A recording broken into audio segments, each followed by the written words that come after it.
because you have 2 in here. Oh, we have like 5 spares. Can I send you home with one? I'm sure they're all over the place. That's why this All is right, here. I'm going to ask the question again. I'm going to be I'm sorry. I don't mean to be a punk, but I still can't see you. Yes, you cannot. Okay. Hold on, babe. You said we're going live, so I just expect. I'm sorry. Yes, same thing we've been doing. Hold on. Now, I'm going to check it out. Main view. Okay, now thank you. Starting screen. You don't see us. Everyone Correct. else sees the back of our heads. Okay. Correct. Good morning. Good morning. All right, let's roll the intros.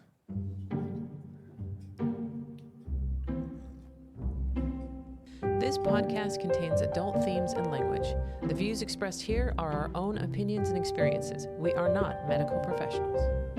In this podcast, we discuss our opinions about mental health, sobriety, addiction, and our pursuit of happiness and peace. This is Sober Mind.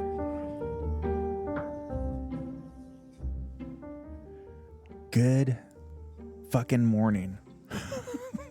Happy Saturday. Morning. You said there's like an algorithm in YouTube that you're not supposed to like drop the bombs 7 like 7 seconds. seconds in. Okay. Yeah, I forgot. They changed it a couple times. We had music going. We're good. Anyway, it's been a good week. We got a lot to discuss. Patrick, look at this. 386 subscribers. We just had 360 something last week. So thank you for everyone. Thank you to everyone for your support. It's amazing. Yes, thank you. Yes. So, hey, there's one thing this vision I can't get out of my mind is, so Patrick's family was over last week. We had a smoked salmon and smoked tiger prawn. I know. A+, by the way. Yeah, thank you.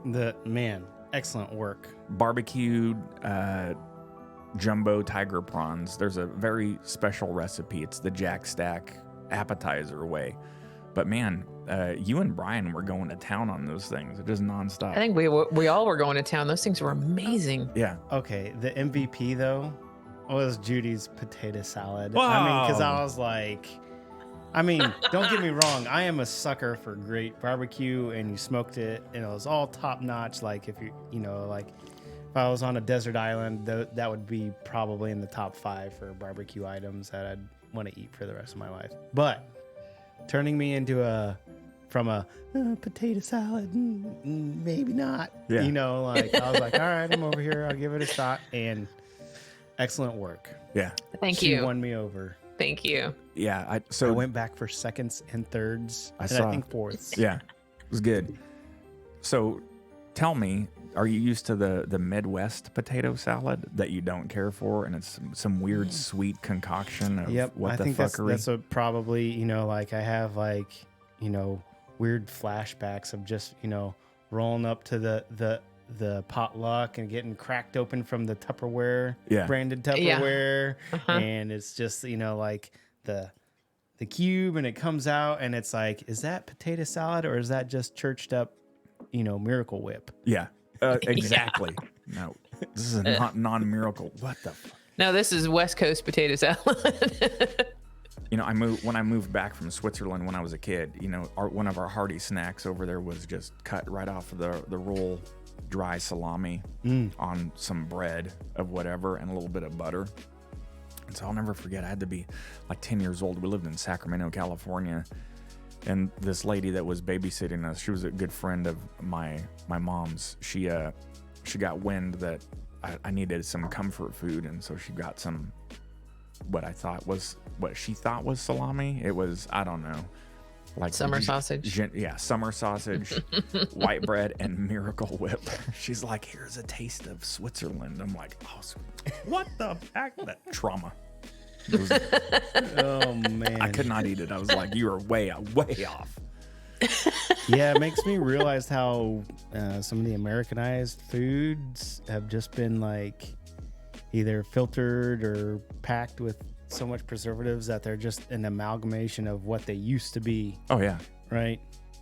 My wife recently started cooking just bread in the cast iron pans. Not even bread machine, nothing. Just cast iron pans. The Dutch oven?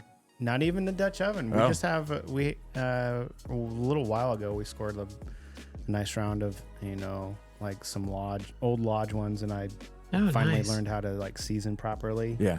On those, and had some big ones, and she just wanted to try. Like we had to get rid of some stuff in the pantry, right?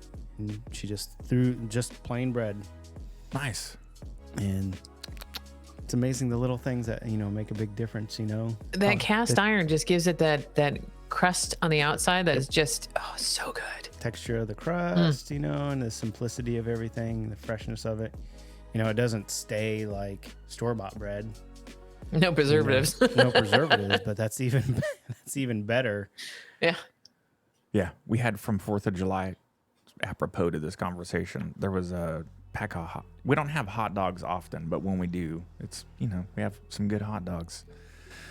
But there was a pack of hot dog rolls in our little bread cubby thing. They've been there since 4th of July. I'm like, oh, these have been here way too long. We forgot about them. There's like 3 left. I looked at them, felt them. They were like brand new still. I was like, this can't be healthy. Right. So many preservatives. Those are preserved, man. Those should have been mold buckets. Right.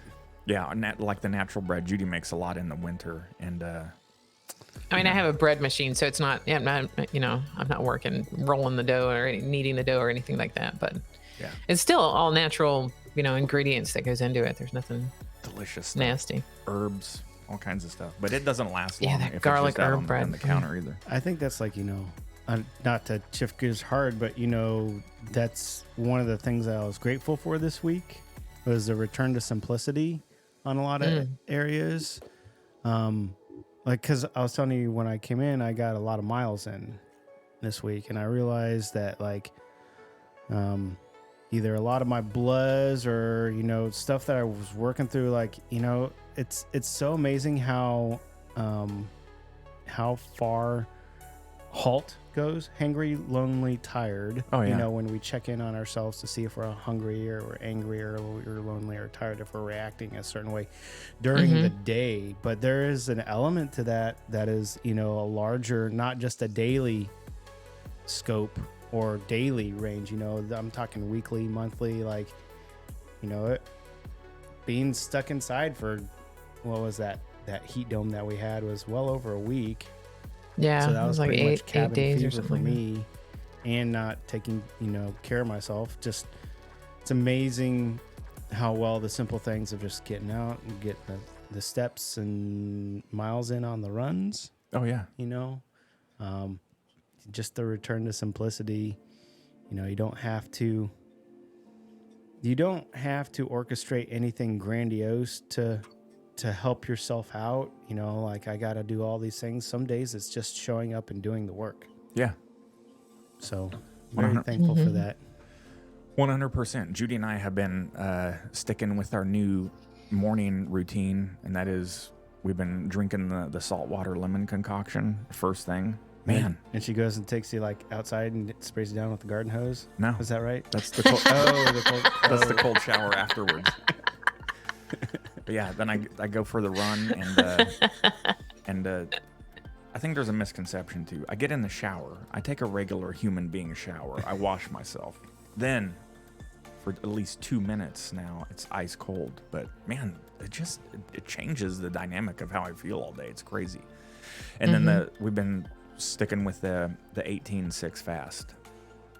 We're really getting used to it now. So I don't have any weird blood sugar issues by 11:30 when I eat. And man, talk about the psychology of being teased with something for a while, especially like yesterday we took the kayaks out and we were starting to get hungry. And that's when you're like, oh man, this is the reward factor in that is just amazing. You're like 11:30, ravage the fridge.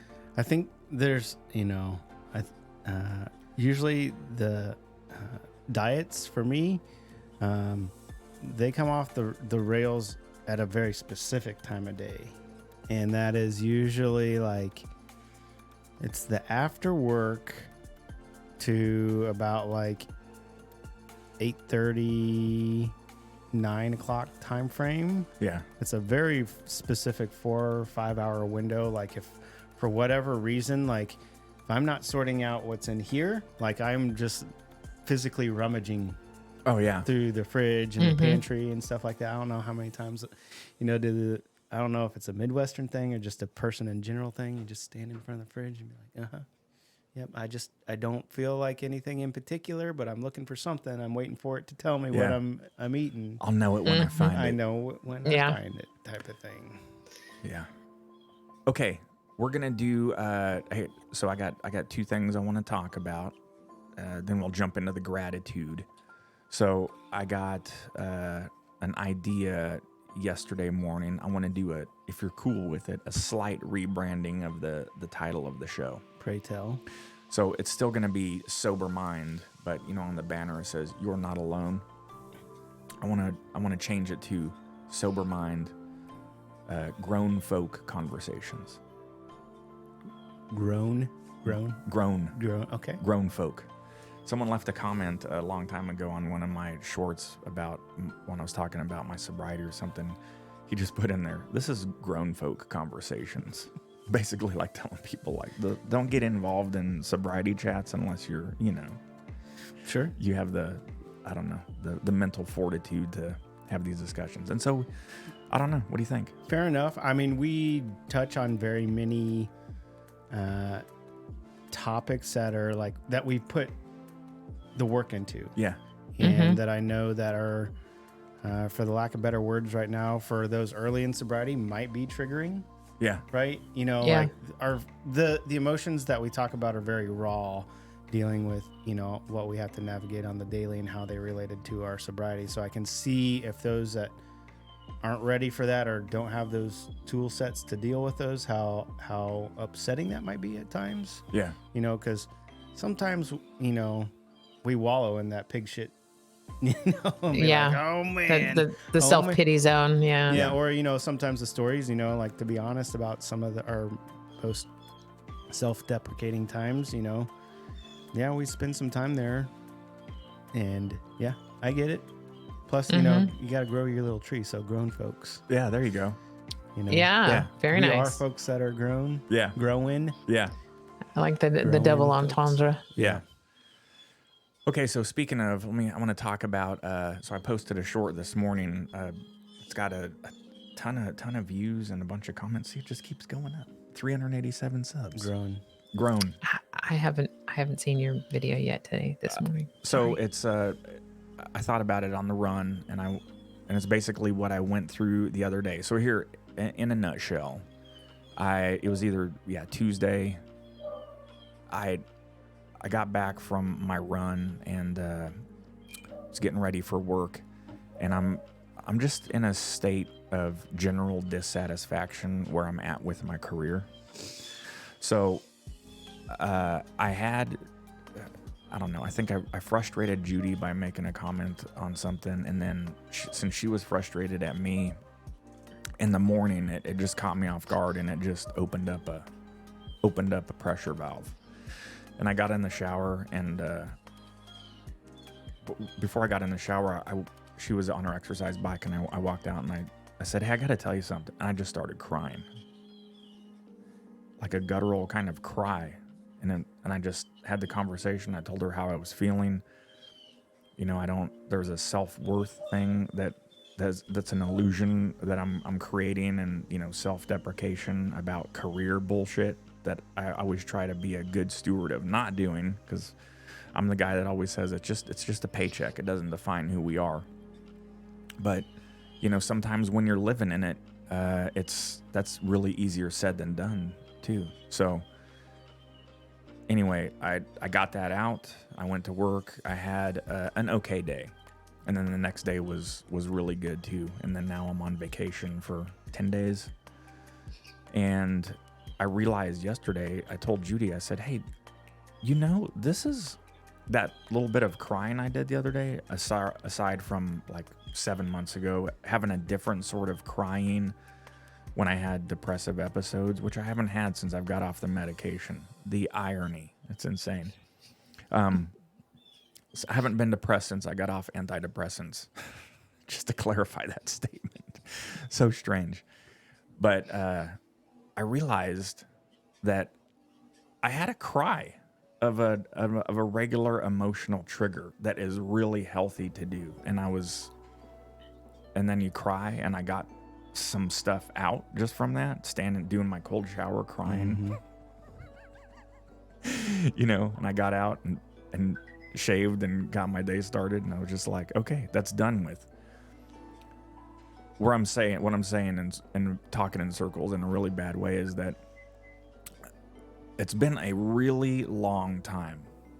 When I was drinking, I don't recall being able to have a raw, healthy emotional release. And then when I was medicated, fucking forget it. That shit's out the window. A lot of folks will complain or voice their frustration with antidepressants about that. The number one, the numb zombie feeling, but two, the just lack of like, I need to feel something. I need to get something out. I wish I could cry. So I don't know. That was another good breakthrough. And then Judy and I took the kayaks out yesterday on the lake, and we just got to this area where we're just kind of drifting, and the sun was coming through the trees. It was in the morning, so it was still fairly cool. Yeah, it was in the high 60s, low 70s, and I just closed my eyes and just kind of drifted, and I realized right then and there, I'm like, oh my God, my brain is really healing. And I told Judy, I said, my brain it's getting better. So, to remind folks real quick, I was on medication for almost 2 years after I got sober.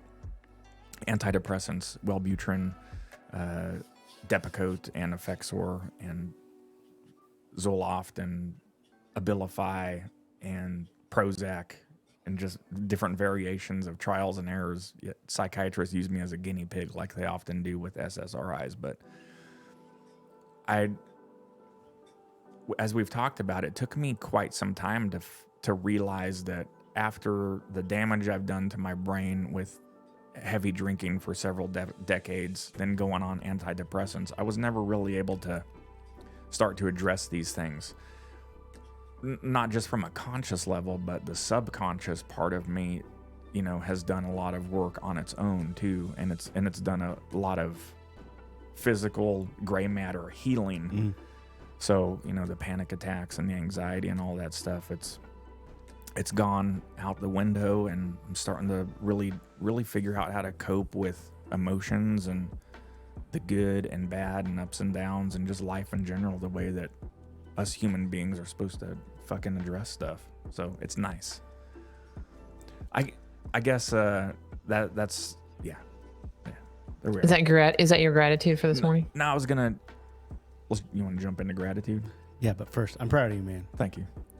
It's a lot of work for that realization, like I remember same with me recently, but also like I also just remember in the past when, you'd feel those incidents well up, like where you want to vent and you're just like either sad about the current events or you're frustrated about something, and you just need to validate that within yourself. And sometimes that means giving yourself that space to cry or, vocalize that. And I just remember in the past when those would begin to show up, like those were just so would immediately catapult me into the drinking thinking, or like, time to get back on the booze, like I don't need to deal with that, Yeah. So yeah, appreciate you sharing that and the work that you put in to help just validate for those feelings for what they are, mess and all. Yeah. Yeah, it also took you a lot of courage to admit, that you were frustrated and that you were having a moment. It took a lot of courage for you to admit that to me, that you were going through that instead of just faking it to making it. And I'm proud of you for that. Thanks, babe. Okay, gratitude that I've felt this week. Judy and I kind of had the same epiphany. I think it was Wednesday morning. We woke up, the weather's been nice and cool in the morning, and the sun was coming up. I was getting out of the shower, getting dressed, And I said, isn't it nice to, like she knew exactly what I was getting ready to talk about, and she chimed in. She's like, feel good when we are able to feel good. I was like, yeah. So I have gratitude for the fact that we're able to be in those present moments. The worst feeling of hangovers minus the anxiety and all that other shit, or just the physical, like not being able to get out of bed, was the psychological missing out of, man, it's a beautiful day out and I can't fucking enjoy it and I can't be happy or move. Yeah, we spent so much time avoiding the pain. Like, we just didn't want to deal with the bad moments, but we spent so much time guarding ourselves to keep ourselves from experiencing the bad moments that we kept the tiny ability for the good moments to peek their way through. Yeah. Yeah. So when they would show up, we were just so busy, like, being in the victim mode of, I just don't want to feel this, you know, or like physically being hungover to, you know, not enjoy a nice day, or, you know, not mentally being present. You know, I think that's an apt metaphor for, you know, just this struggle in general. Because when they do peek through, they are often of Zen type moments like that. Yeah, like you talked about being in the kayak. And they're sometimes they're fleeting, and because we're just getting our reps in right now to really appreciate them. You know, when you sit back and enjoy the nature or the time with your wife, and that that you're just sitting there breathing, enjoying the sun come through, and you're not fighting with yourself or struggling with anything else. Not to say that you won't ever do that, but just in that moment. Yeah. In that one moment. Yeah. Feels good. I get this for these few seconds, and it's awesome. Yeah. It's all those the simple little things of moments of, you know, giggles and bits of good cheer that we're able to, you know, like this, I don't know, just the simple that walked out this morning, getting ready to fire up the smoker, got the pork butt on there, and just see, you know, a little flock of birds fly up above. I know it sounds super corny, but it's those moments of, man, I'm enjoying right now. Just, you know, being here and being in the now, and not always, you know, having some weird fucking, like, you know, oh, I should stop drinking, or while I'm drinking a beer, or, oh, we're running out of, just always, you know, going borderline controlled chaos of human doings, not human beings. Yeah. Just drink. Always running. Drink. How am I going to manage my alcoholism? How am I going to retire and not die? You know, I'll have to figure out a method of only drinking 18 beers before 3 o'clock or something. I don't know. Just fucking, just, you know, like, I'm going to die soon. Judy and I were watching On Patrol Live, the cop show. And there was a guy on there. Train wrecks on there. He was 62. He looked like he was fucking 85, just in really bad shape. Didn't even look that good because he was a heavy drinker. His, you know, he was all purple, and I started to get that, by the way. So did Judy. Our the alcoholic nose, the blood vessels, and the blood vessels in our cheeks started. I was like, oh my god! I looked one day. I'm like, fuck. How's it? How am I gonna manage? How am I gonna manage? Baby, this? got any foundation? Yeah. My god. So anyway, I saw gonna have to wear makeup. And I was telling Judy, I'm like, man, I think we were heading down that path of becoming fucking bloated, pickled, you know, unhealthy people. Definitely pickled. I mean, because I was at the point to where I would wake up in the morning and I could feel my liver. And that's not good. You should not be able to feel your liver, and I can feel mine. And I was like, okay, this is not good. Yeah. It's like, oh. Mine was the headache. You'd wake up and you'd feel your pulse through your, like, temples. Oh yeah. And like, just your skull. Yeah. And you'd feel that pound, and you're also so dehydrated too that it felt like there was a 45-pound plate, like, on my head. Like, it felt like I was just like a little bobblehead. You know, and it's just radiating this pulse, and I'm like, at any second, it's just gonna pop. Yeah. Right. Yeah. Your body's like, I got a lot of poison to fucking process. I don't know what to tell you, dude. You brought this on yourself. Yeah, the nausea was horrible. Yeah. Oh, man. Okay. Yeah. Man, So glad we're not there. Yeah, so Jesus. glad. We went That's down that's there. my gratitude right there. Is we're not there. stayed up- That's it. Yeah, I stayed up a little late last night playing like a little D&D session with some friends. Oh, nice. And you know, I think I walked away from that at like 11:30. So a little groggy this morning, but then I'm like, this is just like Nothing. but it's still amazing to feel like now I'm grateful for like, oh hey, you didn't get all your rest right last night. You can still kind of feel it, and I'm aware of it, but I'm like that, and the whole litany of just trying to operate the day afterwards was just such a small factor, but they just compound upon each other, you know. So not only did you not get the timeline of sleep, the sleep that you got was absolute garbage. Yeah. You're dehydrated, you know, and then you just keep on stacking it up, and you're like, there's truth to the phrase of, you know, drinking is stealing happiness from tomorrow. Yeah. Not a phrase, it's actually stealing your karmic energy to interface with the world the next day. Yeah. And so many times where we'd be like, dude, I've been so drunk that where I was like, the way my brain feels so good right now, there's no way I'm gonna feel bad tomorrow. Yeah. I'm gonna get up tomorrow and feel great. Bro, I got this. We are awesome right now. Tomorrow's gonna be fine. You know? Just have another beer, you'll be Dude, fine. Shots of Fireball, make it go great. I know. I'm serious. You know that feeling? Like, I feel way too good. There's no way I can I feel am bad bulletproof. tomorrow. Yep. We are so good right now. Look, I'm gonna have a water after each drink. We'll be fine. Yeah. We'll be fine. I'm gonna eat something.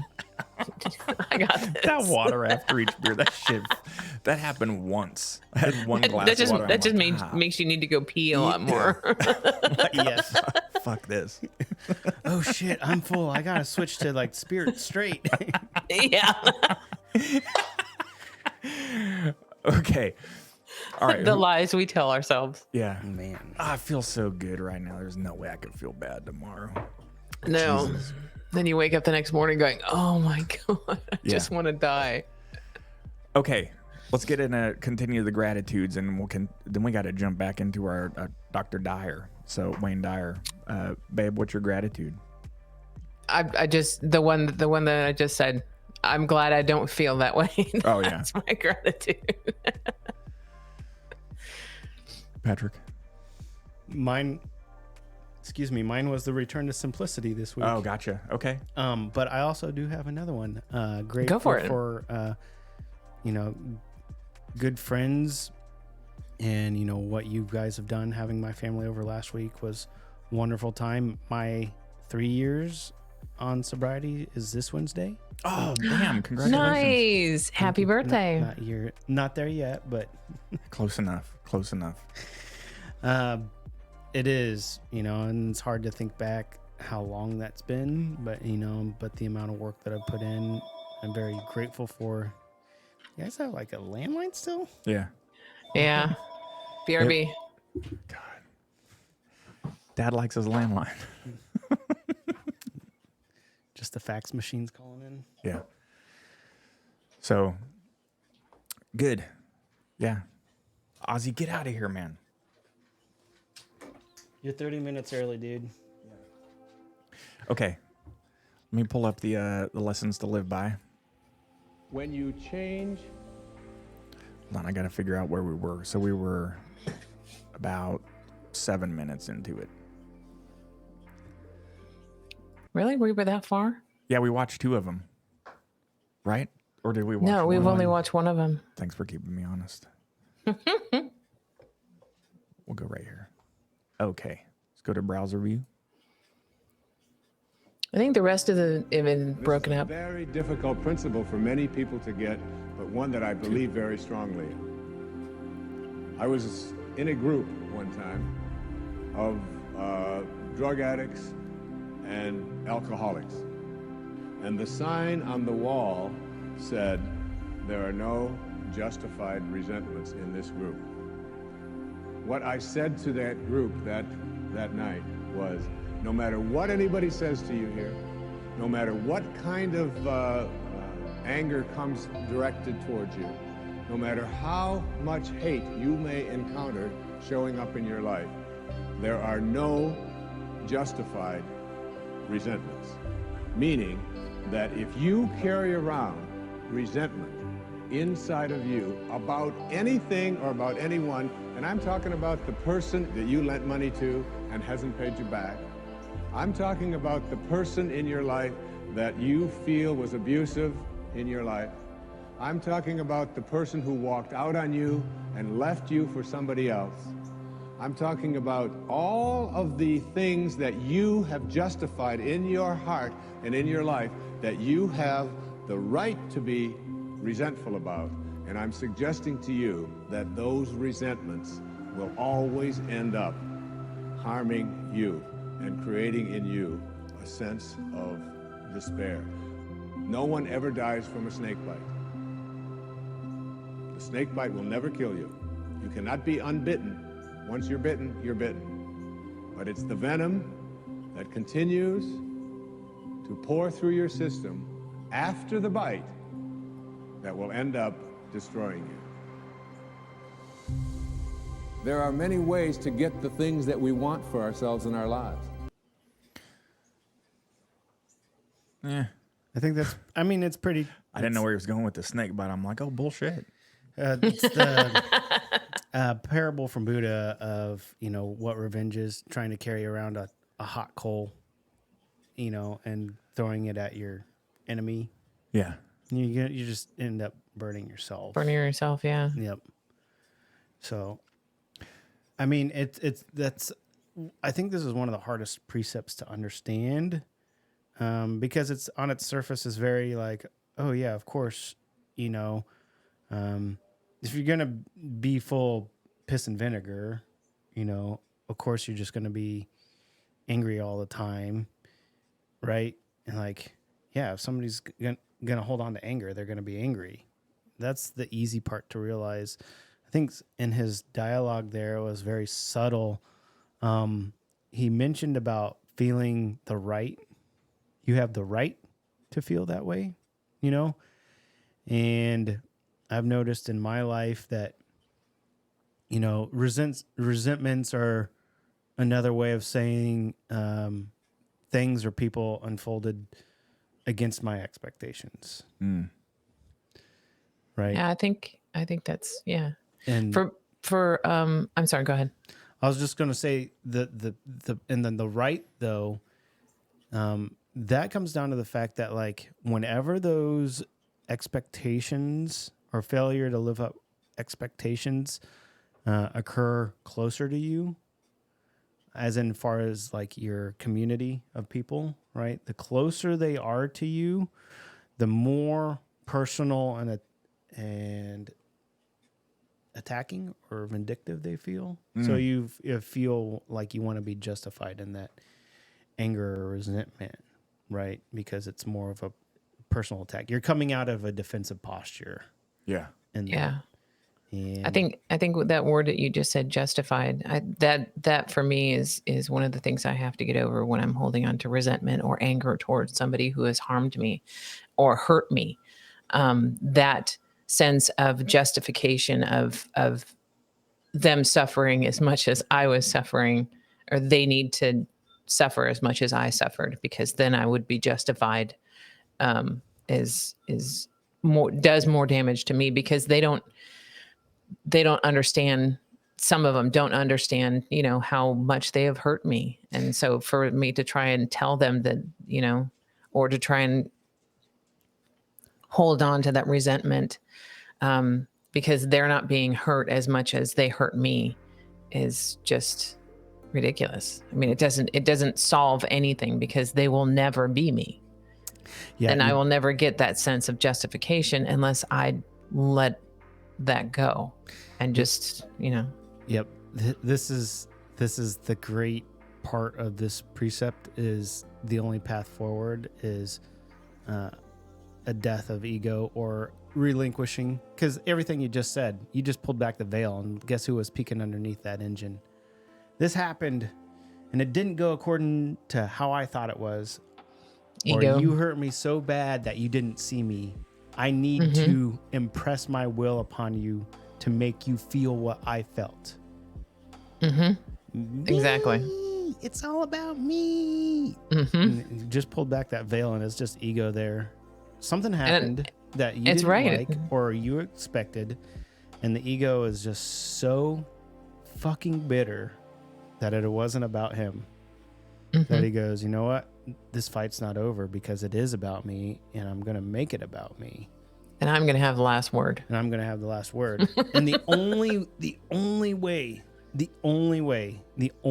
that we win that is not to yield to ego, is just to say, like, you know what? You're right. It didn't go your way, but this isn't about you anymore.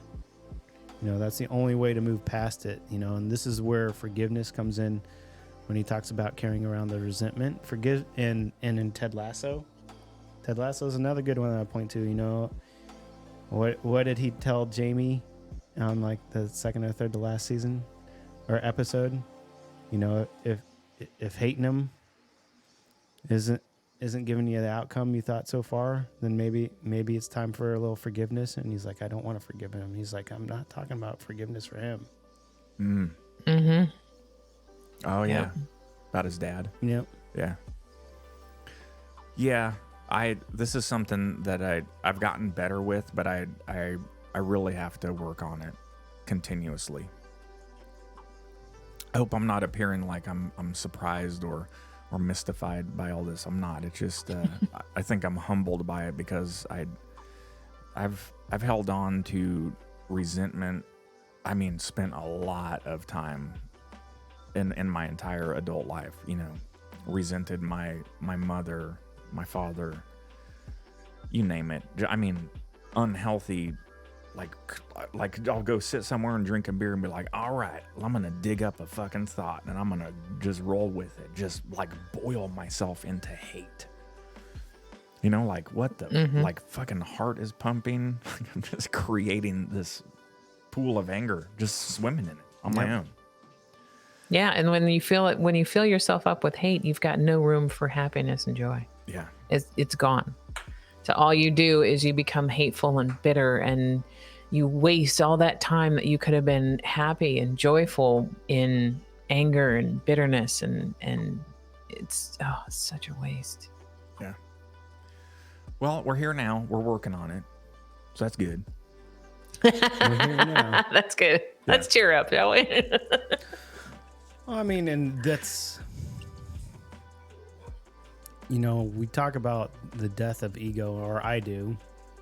And it's a hard thing to do. It really is. It's constantly, you work at it. I mean, I do. It's a hard thing too, because ego, these situations, you know, we're, like I've talked about, we're so busy ascribing good or bad to certain things that happened. Ego is not a bad thing because it is our best advocate of self. It is intrinsically tied with our, you know, lizard brain, as you call it, you know, need to survive. What better advocate for survival do we have than the ego? The ego. Yeah, it's all about me. I'm looking out for number one. You know, like the ego is born of those instruments. So that's just the way they're going to think. So when I say death of ego doesn't mean like I'm going to transcend that, right? Like, oh, I'm going to get rid of that. I'm not going to be all about me. I'm going to be completely altruistic. Death of ego means just recognition that, like, it is all about you, ego, but you're not the only one driving the bus here, right? So death of ego really likes to think that they are just the entire universe. I, me, and wants to make everything wholly about them. I mean, like, there's no room for other. Does that make sense? Yeah. Like, they are the entire universe in your mind. And this happens when we do like simple tasks, when you get angry or upset or feeling frustrated, you know, or feeling resentment, you feel validated. Like, there's no other line of thought that will make you feel better. You just want to be validated in that anger. Like, I've talked about this before. It's intoxicating how much that feeling gives us focus. If we are unable to validate ourselves, anger is a powerful tool tied with resentment and everything like that. Like, I don't know how to validate myself except for fucking feeling angry because I am right. I am so right. It's literally your brain having a temper tantrum saying like, I am right, stomping around like, pay attention to me. I am right. My world, my prediction modeling machine is the correct one. And I'm going to do everything to make it happen. So death of ego is not banishing that by any means. It's just saying you're not the entire universe. You're part of the ride, buddy. What was that movie, the Pixar movie where there was it Happy or something, where there was the inside of the child's. Out? Yes. Oh God. Yeah. That was perfect. That was a tearjerker for sure. That was like almost, Joy was not supposed to be the one driving the console all the time. Yeah, She learned everybody. complex emotions that sadness. Oh, you guys are in trouble. Yeah, the lesson for that movie. Well, of course, there's many lessons in the movies, but part of that with complex emotions was it's not just joy that should be driving the console, and in fact, it's in tandem that we're supposed to work in a concert of emotions. Sadness had appropriate reason to drive the console as needed, and then there's times when you would have complex, like and there's they touch anger on in there, melancholy emotions, and yeah. Sorry, it's doing a live show with dogs. Ozzy was going crazy. Nessa, get out of here. Okay. So yeah, we're just talking about the complexity of stuff. Even though my gratitude today was return to simplicity. The return to simplicity is for me, is ego wants to make it all about theirself, and it's not. Yeah. And that's it. Yeah. And that's what at the heart of it, that's what I was going through the last week or so with my professional conundrum. It's at the heart of it is ego. It's weird. It's like this one thing is tugging me one way. Well, I'm like this. I've got a great job. I've got a great salary. Life is good.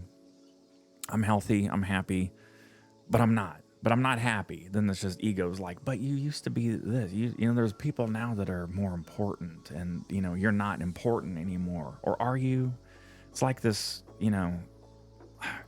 Looking at org charts and seeing people that have advanced farther than me and faster, and it's just this constant. Like I said, tug of war of, well, did you work hard enough? Where do you want to be? Do you deserve this, or what happened? You didn't deserve that, or what do you're always saying, that doesn't define who you are, but does it? And it's like this internal dialogue that gets a little bit suffocating and noisy. So it's like a constant analytic thing that goes on in your brain on your own worthiness. Yeah. Or worthiness. For sure. Yeah. And what it took was some rest. I woke up. Halt. Getting used to a new work schedule, and then it was nice to have some time off. I woke up day before yesterday, just smile on my face and refreshed, and talked to Judy about it, and I'm like, it's okay. Everything is okay. That, going through things like I do, Patrick, I always like to tell myself that I've got grit and resiliency. I really don't. I've got a certain form of it, like I can run when it's fucking negative 15 wind chill out, and I enjoy that, and I'm good with those things, and I can put in hard work, and I can run until my toenails bleed and all that stuff. But sometimes there's shit that I don't have the resiliency for, and that's okay. I think that's come with unhinged raw emotion from the decades of drunkenness. I think you have resiliency in more ways than you could think. Like we like to think of resiliency as like being battered by the storm, and you're standing at the end of the finish line, hands on the hips, like all smiley and like still looking good. bitch, sometimes you're crossing that finish line all bloodied up, crying, you know, like digging your fingers into the ground. Oh my God. You know what? You fucking finished the race, or, you know, the task that needed, or you're You still achieved. here and you're working on getting better every time you show up. Pretty fucking resilient to me, man. Thank you. Just because it doesn't fit in the box and it's shiny and, you know, like it said, we battered, you know, being battered by the storms, you know, we'll build back. Yeah. We do the work. Yeah. We do the work. Sometimes it's just a change of focus too, because, you know, energy flows where attention goes. So just skew that focus, your direct focus onto something that's, you know, more positive, and eventually. But I know it's easier said than done, because sometimes we get in that wallow and we just like to sit there in that wallow. Yeah, work was very similar, you know, and I'm of the same way. Like, there's a part of me that's like, work is an ends to a means for living. And, you know, I often wonder if that's what I would be doing if I was just untethered to, you know, had resources and stability outside of that, rather than the, you know, vague overarching threat of, you know, we'd find homelessness and hunger a coercing motivation for you to, you know, do some tasks. My point with that is, so I go back and forth with that, you know, that's kind of one underlying feeling. But you put me in that situation, they're like, oh, here's an opportunity to validate myself. That guy going like, you know, this is a bunch of fucking bullshit, blah, blah, blah, blah, blah. I don't want to fucking be here. I'm only here for a paycheck. You know, on the other side is the other dude that's going, oh, wait, there's a chance to be validated. Move out the way. I am here. Yeah. You know, let me put on my I'm going to make my mark. Yeah, let me put on the superhero cape and save the day. And then, you know, same thing with me this week. Like I said, I was dealing with the bluzz and, you know, maybe to some degree still, but I got out and was able to get the miles in this week. And like, it was so refreshing because, you know, on my team unfolded like a bunch of like hot garbage. And I was able to say like, you know what? Yeah, my level of F's just strangely ran out at this time. And I know this one is not, you know, worth getting into. And it was one of those ones where like I would either speak up or insert myself in. And I, you know, literally told the team, I was like, it was certain incidents between power dynamics. I was like, what said is said, you know, what we don't need to correct anything. And it was kind of a short synopsis is a scenario of like, you know, give them enough rope and let them just deal with it. Like their actions will speak for themselves. You don't need to insert or try and rebut anything. And sure enough, it was one of those things that just unfolded, and it like unfolded perfectly how it should without me inserting myself. And I was like, oh, you know, all right, I'm going to go run now. Yeah. It's going to go on without me there or not, you know? So. And Well, good for you for getting your steps in and just sitting back and letting things unfold the way they should have. Yeah, you know, but I'll be back next week. Being hello darkness, my old friend. Yeah. You know, step in the flow. And life goes yeah, on. that's true. That's true. I've been dealing with not necessarily the blahs, but just very, I guess, introspective, not very expressive, very closed up, very closed corporation for the past week. Poor John's had to deal with it. Are you okay? Yes, I'm fine. I don't know. You're not acting right.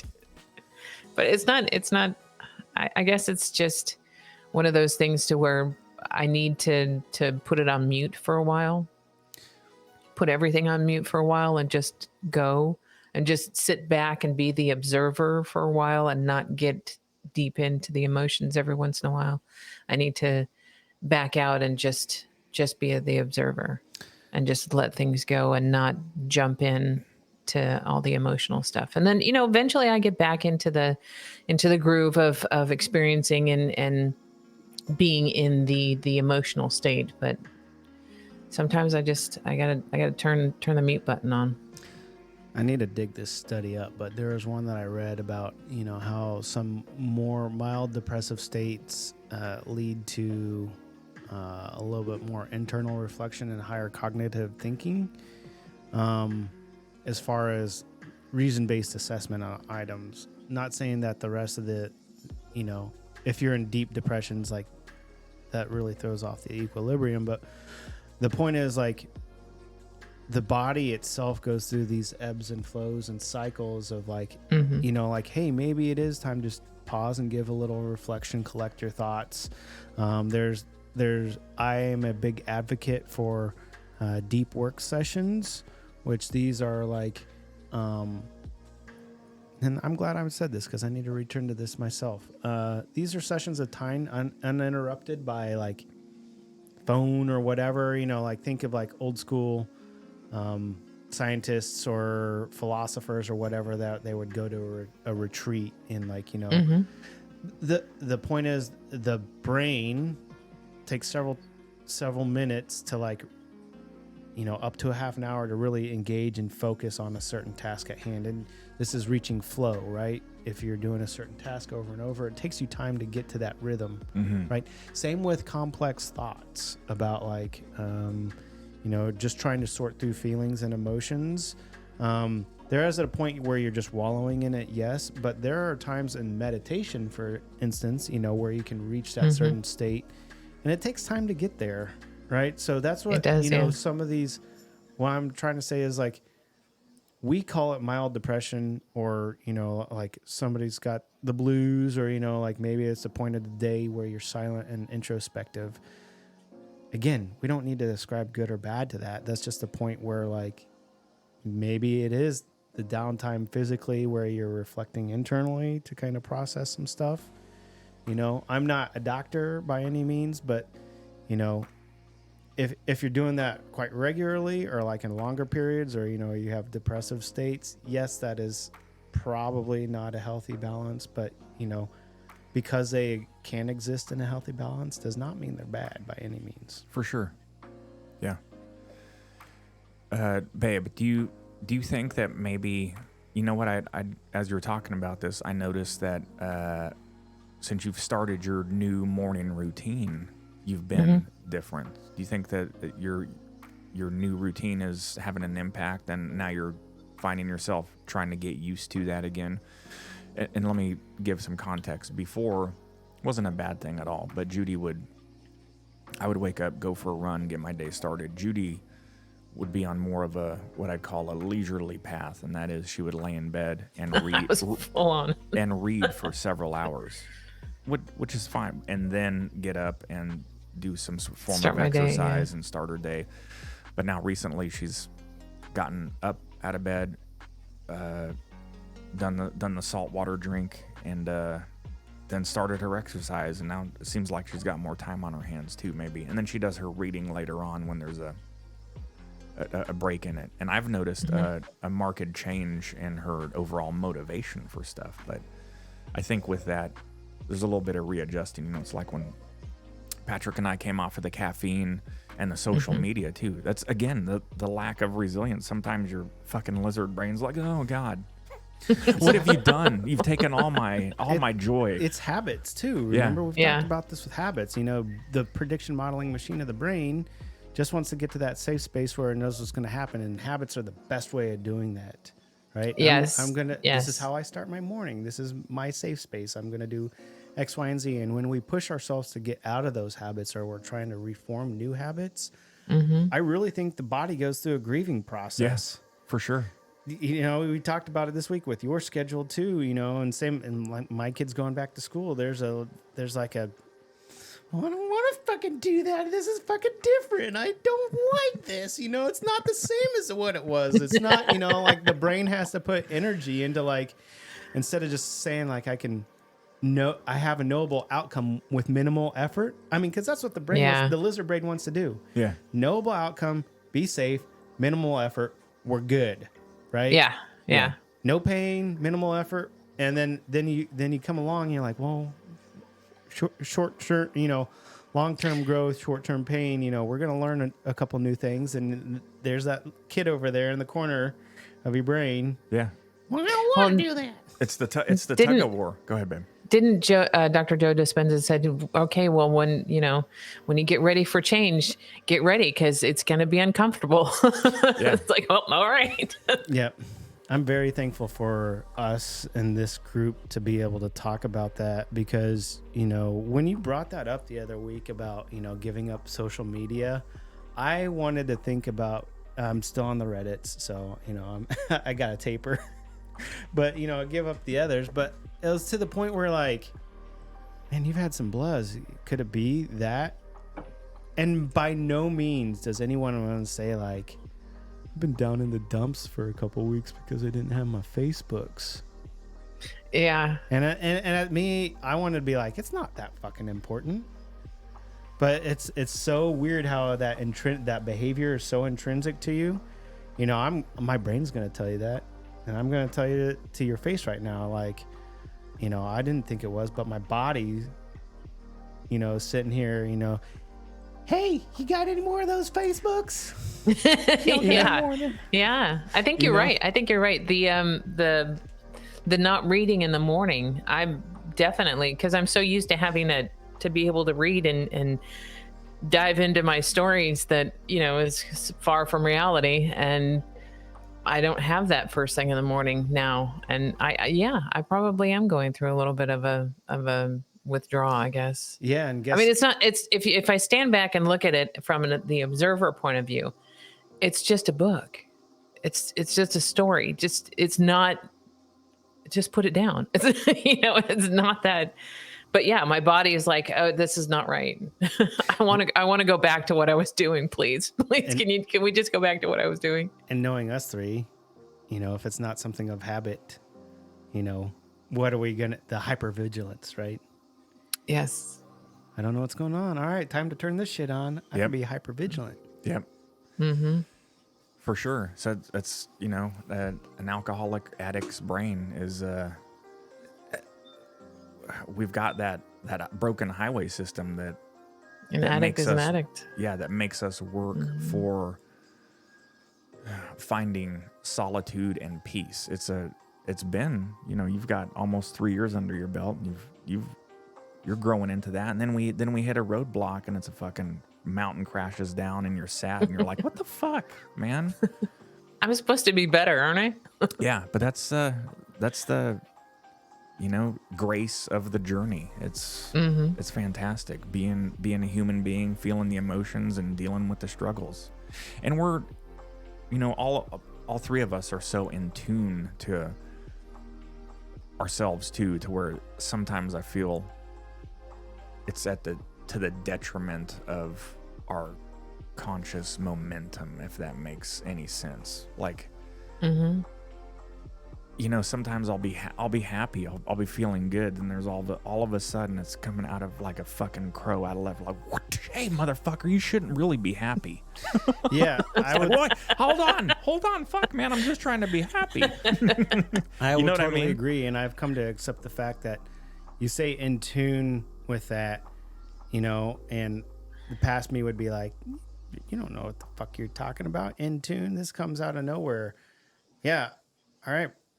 Conscious aware brain, you may not be in tune with it, but I guarantee you there's some part of you that is, and you're going to feel it, and it's going to try and speak up and manifest itself in some way. So be ready for it. You're tuning on different frequencies. You're just not paying attention to it yet. Yeah, 100%. Yeah, I agree. It's been fantastic being able to grow with you guys, Patrick. Yes, very much so. This has been awesome. Yeah, Judy and I talk about growing folks. Yeah. Grown folks conversation. Grown folks conversation. But Judy and I, we talk about you often, and it's been, kismet, as the Jewish folks say. It's the, fate. Bringing people together. It's been really nice. Serendipitous for sure. I'll never forget. I was driving. Yes. I was heading up to Omaha, and I saw you randomly walking down the street out here, like far from your home too. I'm like, what the fuck is Patrick doing out here? All alone. Just on a walkabout. Yeah, just out on the walkabout, and I pull over like side of the road. I'm like, hey, I'm thinking about starting live streaming. He's like, yeah. I was like, I'm gonna do it on Twitch. I was like, okay. Came home and did that first one on Twitch. Kind of a shit show, but it worked out very well. Then we had you on as a It guest. was a learning lesson. Yeah, but I don't think it would have been. This wouldn't have been as successful as it is without you here, because it's a perfect dynamic of threes. So thank you very much for that. And I'm very thankful for you guys, the work that you've put in. You know, you were steadfast on getting it going, and you know, like you said at the beginning, still getting your sailor's legs underneath you. Yeah. You know, like I love that. I love the saying, like, sucking at something is the first step to getting good at something. Yeah. Yeah. Right? And it hasn't even been a year yet with this. I know. So- I can't believe January 17th or something like that. So, and it's turned into just an outlet for, I love that people watch and they get on the Podbean, on the radio show, and we get viewers and comments, and 130,000 total views we've got, which is crazy. But at the end of the day, it's still I look at this as getting into it every Saturday with just us being able to get together and talk. Mm-hmm. It's our therapy. Well, for me, it's therapy, because this is the only time I actually get out, and besides when John and I sit and chat about stuff, this is the only time I really dig into, these issues. Yeah, it's hard to find a dynamic of one-on-one, even in very healthy relationships, I find can be subject to either he said, she said, or one side versus the other. That's just the very nature of a two-person relationship, right? I've seen this many times in even my marriage, right? You end up taking other sides. When there's multiple perspectives to an argument or a solution or whatever, you end up just taking a duality to everything. Does that make sense? Oh, yeah. With three, it begins to grow that out, but that's very hard to get to a level of trust. When you're one-on-one, you can reach a level of trust that's very, very deep, right? Because you can get on the same page a lot easier with a lot of things, and there's just not as much lines of communication. The logistics are much simpler. But as soon as you begin to open it up, it's very hard to have a very intimate relationship with more than one person when you're bonding over a very specific, like us talking about sobriety and mental health. I'm very thankful, and this is one reason I'm very thankful for this show, is being able to talk about this, because I wouldn't be able to necessarily talk like this either in groups or coaching groups or like other Alcoholics Anonymous or anything like that, because I'm very thankful for both of you here. That's what I'm trying to say. Likewise. It's very special. Likewise. Love it. Also, could you imagine how unpopular it'd be if you were that guy at an AA meeting talking for a whole hour? Like, Jesus, shut the fuck up. Dude, when is it my turn? There's AA groups out there that have that. Yeah, for sure. Yeah. So Yeah. that's why I, always argue, go out and find yours. Go out and find your modality. Go out and, if I could tell somebody, I'm like, go find your John and Judy. There you go. Or go find whatever group it is. Go find your run or your exercise or whatever, and go find more. And if you're in AA, there's multiple groups that you can try out. Yes. Wednesdays or Saturdays or whatever they have. Go find your there AA for sure. Yeah, there may be one group that you just really don't click with. Go to a different day a week, and then you'll click with them, and it works out. Yeah.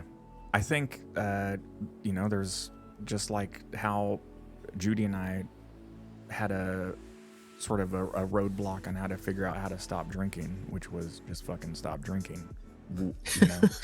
Like, this is sometimes simplicity just fucking eludes us. Yeah. Yeah. But I do feel, I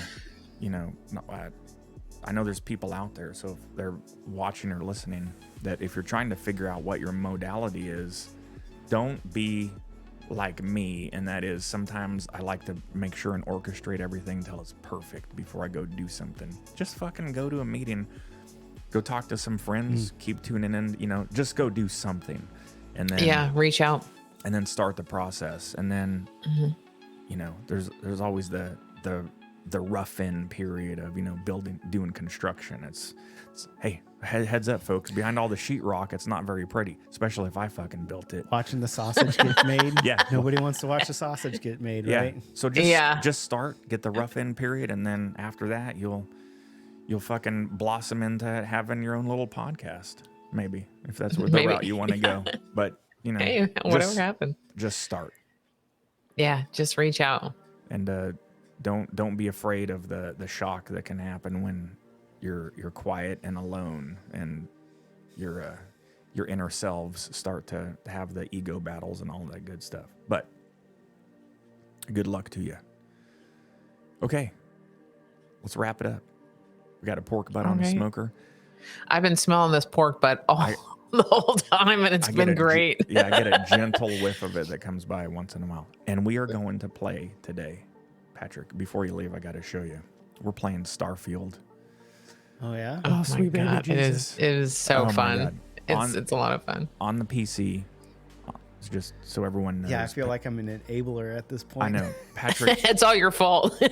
we stream from this PC all the way out to our den onto an 85-inch TV. Wireless controllers now, all lag-free. Amazing.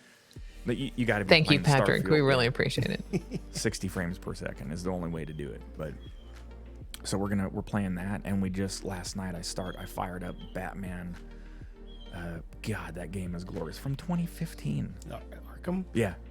Mm-hmm. I never got into that series. All right, I will show you before you leave real quick. Arkham Knight is gorgeous. This is, for the new one that just came out, people are rightfully complaining like, this game, the new one just came out, looks like dog shit compared to a game that was made in 2015. It made a lot of world building universe fans very happy, the Arkham series. Yeah. Like it was a good add to that.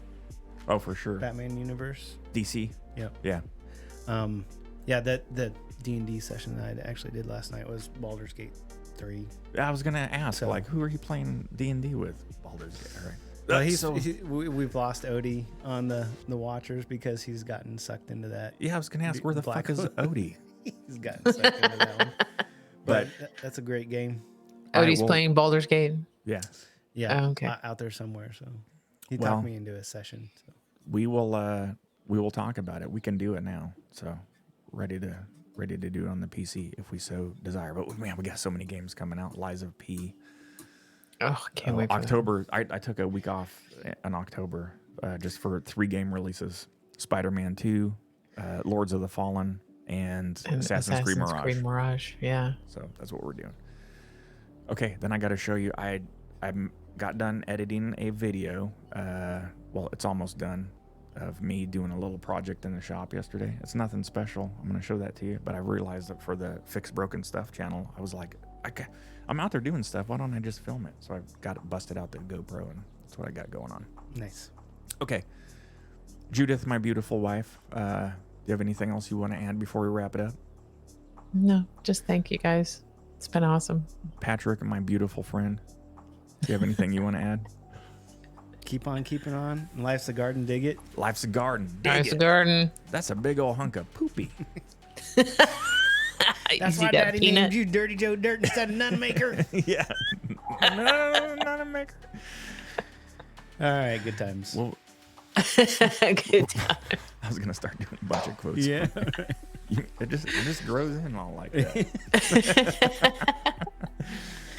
Oh man. Okay, let's wrap it up before we start doing Joe Dirt quotes. Classic. Thanks for listening. Check out the Sobermind live stream at youtube.com/@sobermind. Oh yeah. If you or someone you know is struggling with mental health, please contact the Suicide and Crisis Hotline at 988. Also, if you need help with addiction recovery for yourself or someone you know, please check out Al-Anon. Be kind to yourself. Be patient with yourself. You are loved. You are loved. Be kind to yourself. Be fucking patient. Take some time. Yes, be patient with yourself. Remember, when you give up drugs and alcohol, don't go down the Google rabbit hole of, hey, where am I going to be in 3 months? Because it's a lie. You are you, and Your body and brain's going to figure it out on your own. Okay. Have an awesome weekend. That's all I got. I don't have to always close it out. What do you got, Patrick?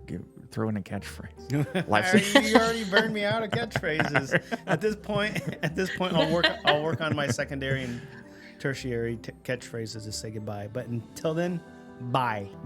Bye. Have a good weekend, y'all.